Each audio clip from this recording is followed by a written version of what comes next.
The women's 400 meters at the European Team Championships First Division offered a precise demonstration of how modern elite quarter-milers manage energy distribution, spatial awareness, and late race execution.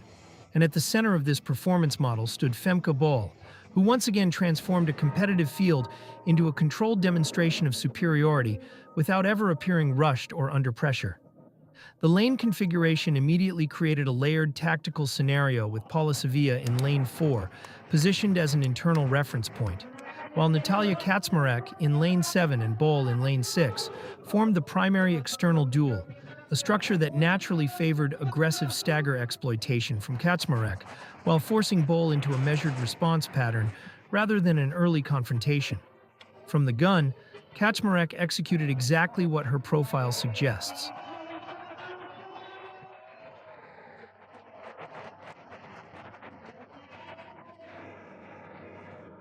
A high-commitment opening curve designed to maximize her speed reserve and apply immediate pressure on the stagger. Her stride frequency high and her forward lean pronounced as she attempted to compress the visual gap before the breakpoint, while Bol's first 80 to 120 meters revealed a completely different philosophy: minimal wasted motion, relaxed upper body, and a progressive build rather than a spike in output, indicating a pre-planned negative distribution rather than reactive racing. This divergence in early race approach became more evident approaching the 150-meter mark, where Kaczmarek had already begun to extend into her effort curve, pushing toward what would be close to her maximum sustainable velocity, while Bol remained within herself, maintaining elastic stride mechanics and delaying lactate accumulation. A critical distinction in 400-meter modeling, where premature intensity often leads to mechanical breakdown over the final third of the race. As the athletes transitioned onto the back straight, the stagger began to dissolve, and the race entered its most informational phase. This is where efficiency becomes visible. Not just speed, and Bol's biomechanical advantages started to manifest clearly. Her vertical oscillation remained minimal, her ground contact time consistent, and her stride length incrementally increased without a visible rise in tension, allowing her to close the gap on Kaczmarek, not through acceleration spikes, but through sustained efficiency. Kaczmarek at this stage was still leading, but the signs of early expenditure were present in subtle form: a slight tightening through the shoulders, marginal reduction in stride elasticity, and a less stable head position, all indicators that the cost of her aggressive opening was beginning to surface. And this is where Bol's hybrid profile as both a flat runner and world-class hurdler becomes decisive. Her training allows her to preserve posture and rhythm under increasing metabolic stress better than most specialists. Entering the final bend, the race reached its decisive structural moment. Bol initiated what can best be described as a controlled extension phase rather than a traditional kick. She did not dramatically increase cadence or visibly strain. Instead, she lengthened her stride while maintaining alignment and relaxation, effectively raising her speed ceiling without disrupting her mechanics. And this is precisely where the separation occurred. The pass on Kaczmarek was not abrupt, but inevitable. It unfolded over several strides, with Bol gradually overtaking through superior efficiency rather than raw aggression. And once the stagger fully unwound, the difference in energy distribution became undeniable. Kaczmarek's earlier investment limited her ability to respond, while Bol still had accessible reserves due to her delayed expenditure.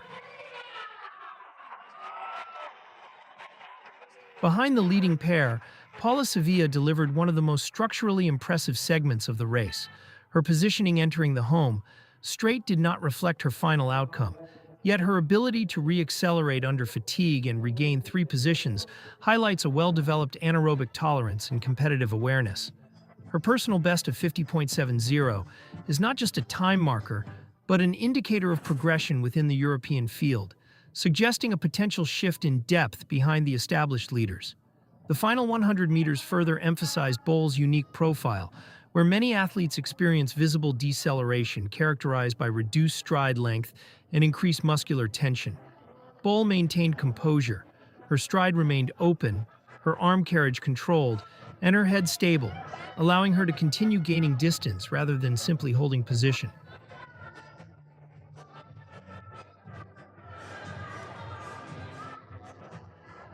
This capacity to sustain mechanics under maximal fatigue is what separates dominant 400-meter runners from consistent finalists.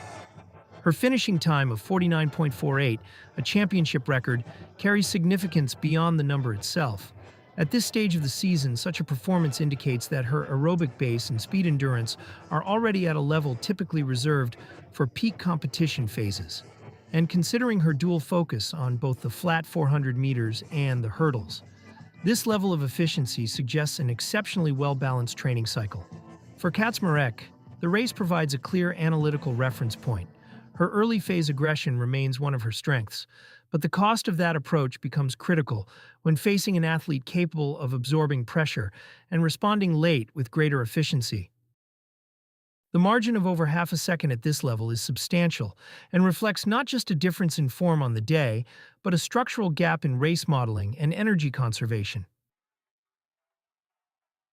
From a technical standpoint, several key elements define Bol's current dominance. Her pacing strategy consistently avoids early overcommitment. Her transition phase is smooth and uninterrupted, and her final 120 meters are characterized by controlled extension rather than reactive sprinting. This combination allows her to maintain velocity where others decelerate, effectively shifting the competitive balance of the race into the closing segment where she is strongest. Equally important is her psychological stability. External narratives questioning her form following previous races did not translate into any visible deviation from her execution model. She remained committed to her structure, trusting her distribution and timing, and this mental consistency is a critical component of elite performance, particularly in an event where small tactical errors can have amplified consequences. For the Netherlands, the result delivers maximum competitive value in a team-based championship, but on an individual level, it reinforces a broader reality within European sprinting. The standard in the women's 400 meters is currently defined not just by speed, but by efficiency under pressure. And in that domain, Bol operates at a level that others have yet to consistently match. As the season progresses, the implications of this race extend beyond a single result. It establishes a reference model for how the event is being redefined, emphasizing controlled aggression, delayed expenditure, and mechanical resilience. And until another athlete can replicate or disrupt that model, the outcome of races at this level will continue to follow a familiar pattern, one where the critical phase begins not at the start, but at the moment. Femke Bol decides to extend, and the race inevitably shifts in her favor.